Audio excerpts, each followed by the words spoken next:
जय गुरुदेव।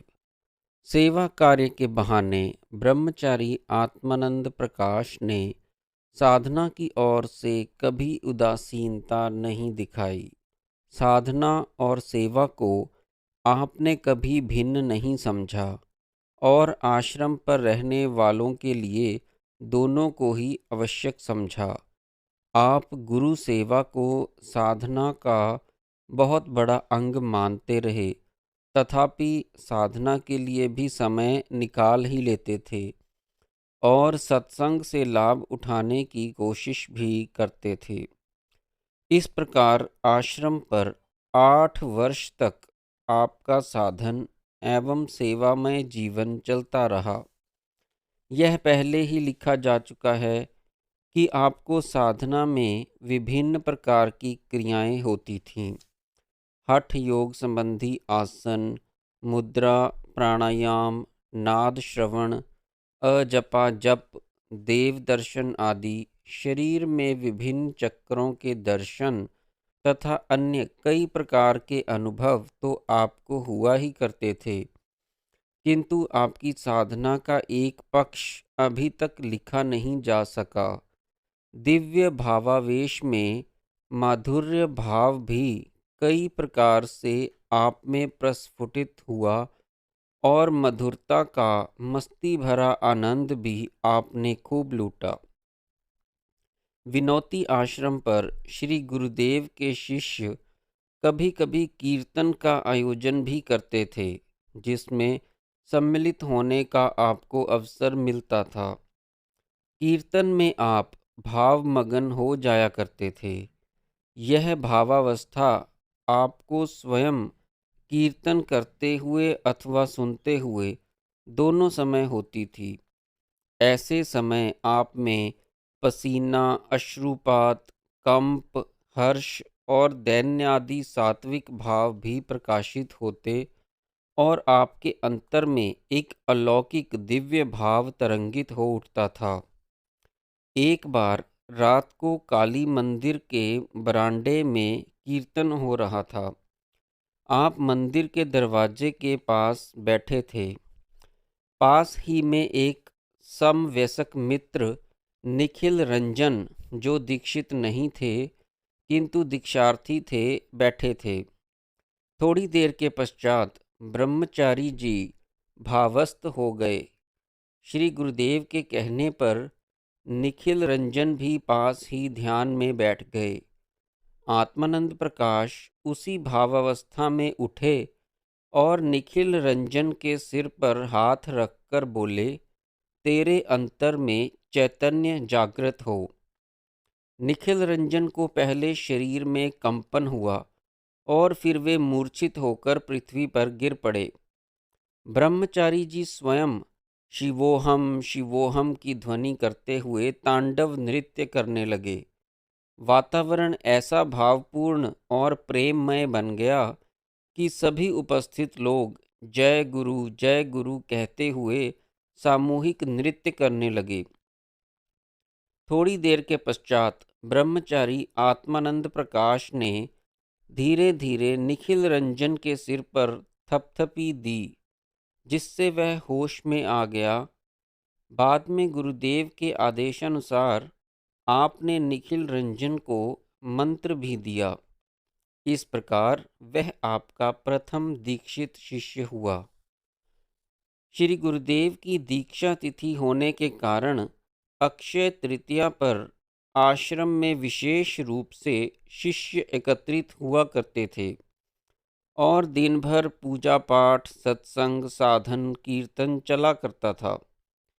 ऐसे ही एक अवसर पर ब्रह्मचरी आत्मानंद प्रकाश भावमगन हो गए और हरि बोल कहते हुए ऐसा कीर्तन नृत्य किया कि सभी को रोमांच हो उठा और घर के अंदर स्त्रियां भी भावावेश में नृत्य करने लगीं। इस प्रकार एक बार समीप में एक गांव में जमींदार के घर कीर्तन का आयोजन हुआ, जिसमें सहस्त्रों मनुष्य एकत्रित थे। कीर्तन सुनते हुए आत्मानंद प्रकाश को ऐसा अनुभव हुआ कि उनके दाहिने पांव के अंगूठे से चींटियों की तरह कुछ ऊपर चढ़ता चला आ रहा है। उस सरसराहट के सहस्त्रार तक पहुंचने पर आपको शिव तादात्म्य का बोध हुआ और आप शिवोहम की ध्वनि करते हुए नाचने लगे। शरीर के वस्त्र गिर गए, कोपीन मात्र ही रह गई। उसी भाव में आप मंदिर के अंदर जाकर काली की प्रतिमा का हाथ पकड़कर नृत्य करने लगे और उधर उसी समय मंदिर के बाहर हजारों लोग हर हर बम बम की आवाजें लगाते हुए नृत्य करने लगे। थोड़ी देर पश्चात आप कुछ स्वस्थ होकर जब मंदिर से बाहर निकले तो लोग साक्षात शिव की भावना से आपको प्रणाम करने लगे। कीर्तन के बाद भी काफ़ी देर तक आप में वह मस्ती बनी रही और आपको संभाल कर वापस विनोती आश्रम पर लाना पड़ा। जब गुरुदेव ने समझाया कि बाहर का भाव दबाकर रखने से अंतर में और भी अधिक आनंद अनुभव होगा, तब आपने उत्तर दिया, मेरा बाहर का ध्यान ही नहीं रहता, तब इसे दबाकर कैसे रखूं? गुरुदेव को इसी प्रकार के एक और उदाहरण का पता चला। कोमिल्ला जिले के चांदपुर कस्बे में अपने गुरु भाई महानंद वर्मन के मकान पर भी आत्मानंद प्रकाश के भावमगन होकर कीर्तन करने से सारा वातावरण भावमय हो गया था। तब गुरुदेव ने आपको आदेश दिया कि यदि कभी कीर्तन की इच्छा हो तो केवल गुरु बंधुओं में अथवा अकेले ही बैठकर कीर्तन किया करो। प्रश्न पैदा होता है कि कीर्तन के समय नाचना, कूदना, झूमना आदि तो अनेक लोगों में देखा जाता है। इस आवेश और आंतरिक शक्ति के आवेश में क्या अंतर है?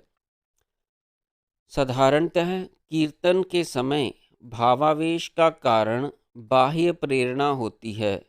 जब कीर्तन बंद हो जाता है तो आवेश भी उतर जाता है। किंतु साधना के आवेश में अंतर से ही अपने आप भाव आता है। जिन साधकों को माधुर्य भाव की क्रियाएं होती हैं, उन्हें ऐसा अनुभव है कि यह आवेश केवल कीर्तन में ही नहीं अपितु एकांत में भी साधना के समय हुआ करता है। जब आंतरिक शक्ति की जागृति के पश्चात क्रियाएं स्वतः होने लगती हैं तो उनका क्रम साधक के अंतःकरण के संस्कारों के अनुसार होता है। ऊपर के उदाहरणों से ऐसा नहीं समझ लेना चाहिए कि आत्मानंद प्रकाश को केवल कीर्तन करते अथवा सुनते हुए ऐसी भावावस्था होती थी, अपितु कई बार तो एकांत में जप, साधना, ध्यान आदि करते हुए भी माधुर्य भाव का उदय हो उठता था और आनंद विभोर होकर कीर्तनमय हो जाया करते थे। दूसरा प्रश्न यह है कि गुरुदेव ने आपको गुरु बंधुओं के अतिरिक्त अन्यों के सामने कीर्तन करना वर्जित क्यों कर दिया? जो लोग बाह्य बाजा, ढोलक, गायन का सहारा लेकर कीर्तन में झूमने लगते हैं, उनकी बात दूसरी है। किंतु जिनके अंदर कुल कुंडलिनी की जागृति होकर परिणाम स्वरूप माधुर्य भाव की क्रियाएं होती हैं, उनके इस प्रकार अन्यों के सामने भावस्थ होने से शक्ति के संक्रमण का भय रहता है। इसीलिए गुरुदेव ने आपको केवल गुरु बंधुओं अर्थात दीक्षितों के सामने ही कीर्तन में बैठने का प्रतिबंध लगा दिया। जिन साधकों को भगवत कथा, कीर्तन आदि मंदिर में जाने पर जन समुदाय में किसी भी रूप में भाव अवस्था का उदय होता है, उनके लिए यह विचार का विषय है। एक बार ब्रह्मचारी जी भोजन उपरांत लेटे हुए जप कर रहे थे कि तंद्राभिभूत हो गए। उसी अवस्था में एक गौर वर्ण महापुरुष के दर्शन हुए, जिन्होंने आपके कान में ओम ऐम ह्रीम क्लीम उच्चारण किया और फिर कान में फूंक मारने लगे। उस समय आपको शक्ति का ऐसा संचार अनुभूत हुआ कि आप उसके तेज को सहन ना कर सके और प्रकृत अवस्था में आ गए। बाद में आपने गुरुदेव को सब कह सुनाया और उस मंत्र के बारे में आदेश मांगा। गुरुदेव बोले, आप चाहो तो इच्छा होने पर मंत्र का जप कर सकते हो, किंतु अपनी साधना के लिए गुरु प्रदत्त मंत्र ही रखना चाहिए। साधक को इस प्रकार के तथा और भी कई प्रकार के मंत्र आ सकते हैं। उन सब मंत्रों के पीछे शक्ति एक ही है। कुछ दिनों के पश्चात ब्रह्मचारी जी को पता लगा कि स्वप्न के उन महापुरुष जैसी ही आकृति और साधन प्रणाली गोरखपुर के महापुरुष श्री गंभीर नाथ महाराज की थी। किसी महापुरुष की जीवनी पढ़ते हुए आपको ज्ञात हुआ कि प्रातः 3 बजे से 4 बजे के बीच साधन करने से सौभाग्यवश किसी किसी को मुक्त पुरुषों के दर्शन होते हैं। अतः आपने भी प्रातः 3 बजे उठकर साधन का क्रम बना लिया। एक दिन आपको योग निद्रा हुई। इस अवस्था में आपको प्रफुल्ल बदन, मृदु मुस्कान युक्त साधु वेश में एक नग्न महापुरुष के दर्शन हुए। महापुरुष ने आपके सिर पर हाथ रखकर एक मंत्र का उच्चारण किया और फिर एक अंगुष्ठाकार ज्योति में विलीन हो गए। फिर वह ज्योति भी लीन होती गई और साथ में ब्रह्मचारी आत्मानंद प्रकाश का अहम भाव भी। आप डर गए कि यदि मेरा अहम भाव ना रहा तो क्या होगा। इस भय के भाव के अंतर में उदय होते ही सारी अनुभूति समाप्त हो गई और आप जाग उठे, किंतु कई घंटे पश्चात तक उस महापुरुष और उस ज्योति का भाव बना रहा। संभव है पाठकों के मन में शंका हो कि ब्रह्मचरी आत्मानंद प्रकाश प्रबल पूर्व संस्कार प्रचुर मात्रा में लिए हुए थे, जिससे उनका चित्त पहले से ही पर्याप्त शुद्ध एवं निर्मल था। फिर सौभाग्यवश अत्यंत धर्मपरायण, सात्विक और आध्यात्मिक वृत्ति प्रधान घर में जन्म होने के कारण उन्हें बचपन में शुद्ध संस्कार भी खूब मिले और इस पर समर्थ गुरु की कृपा दृष्टि हुई तो वे उससे लाभ उठाने में सफल हो गए।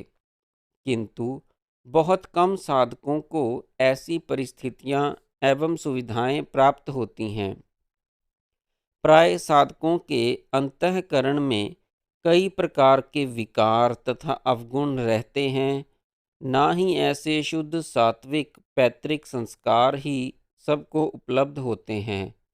इसलिए अन्य साधकों के लिए इनकी जीवनी आदर्श रूप किस प्रकार हो सकती है।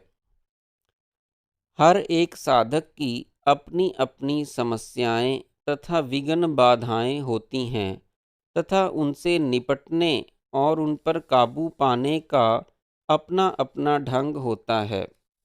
आत्मानंद प्रकाश जी में चित्त शुद्धि का कार्य शेष नहीं था, ऐसा नहीं है।